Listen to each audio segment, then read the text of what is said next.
for example, and I think this is, I know you're pushing the candidacy of Mr. Aquino. Am I? Well, anyway, whatever. But essentially, because I'm an undecided voter, Okay. and then essentially the issue which comes up with respect to Mr. Aquino is whether he can do what he will say, no? And the reference there is, for example, his mother. Cory Aquino was a very strong and virtuous woman and had very sincere intentions, and yet, no, despite these sincere intentions and this honesty and integrity and strength, what happened was she could not manage the coalition, no, that brought her to power. She couldn't manage the competing interests, and naturally in a society as diverse as ours, competing interests are very strong. No? And she was not able to implement the management systems necessary to prevent us from having, for example, 12-hour brownouts. No? So these are issues. No? I don't think good intentions are enough. No? I think on the other hand, you have the other side, because we're looking at essentially a two-candidate race as things are working out right now. On the other hand, you have what's being presented as managerial experience, to setting aside the inspirational and charismatic side of leadership, and setting aside also the ethical questions of how the resources were put together to make that candidacy possible, and why that investment in obtaining the presidency is worth it, considering the enormous amounts undertaken. So how do you resolve that? If one, for example, as you were putting forward, appeals more to emotion and appeals more to the question of personal integrity, what about competence without the functions of integrity or a concern for law? Well, the assumption implicit in your statement is that the other candidate, Mr. Villar, lacks integrity. No? I think the voters need to decide on this is why I'm saying who's good and who's evil. No? I mean, because clearly Mr. Villar has his virtues. He may have his faults, but he has his virtues. Same way with Mr. Aquino. No? So the voter essentially has to make this balance. No? And the reason I say that management ability, no? The ability to manage a coalition, a grouping of competing interests is important. It's because without the ability, you can have the best of intentions. So you can say, I will eliminate corruption, for example.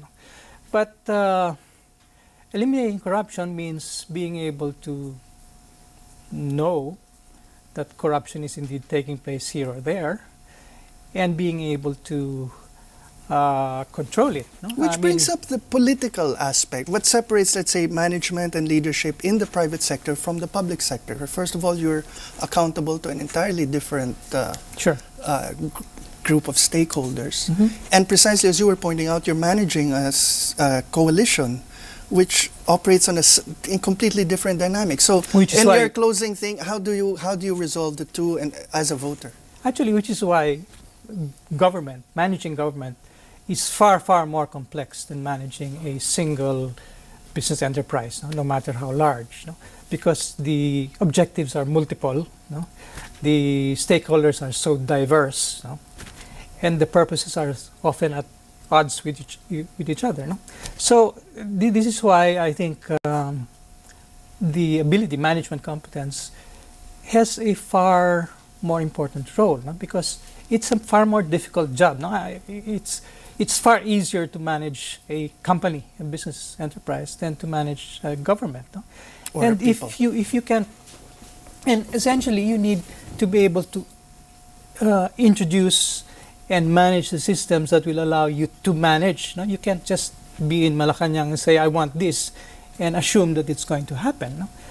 You need control systems, you need to be able to motivate the people, you need to be able to select the right people, you need to be able to, in the managerial functions, plan, organize, command, coordinate, and control.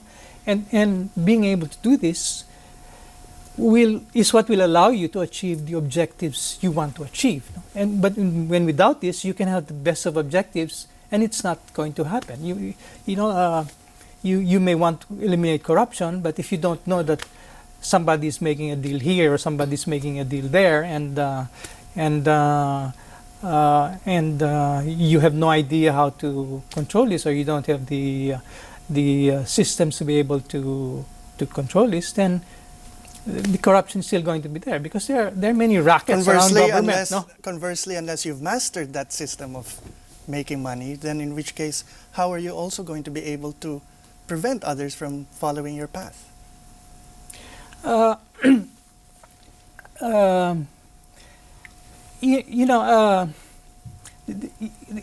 Is your question basically that if you're making money, how do you yourself are making money, and how will you prevent others from making money? I'm assuming that the candidate you will select, any voter will select, is sincere enough not to put personal gain over the public interest. Yes, I'm making that assumption. Okay, because so that's the bottom line. If we don't make that assumption, then we shouldn't choose that candidate. Okay. And on that note, we have to end. Thank you, Professor Azurin. I'm Manolo Quezon, and this has been The Explainer.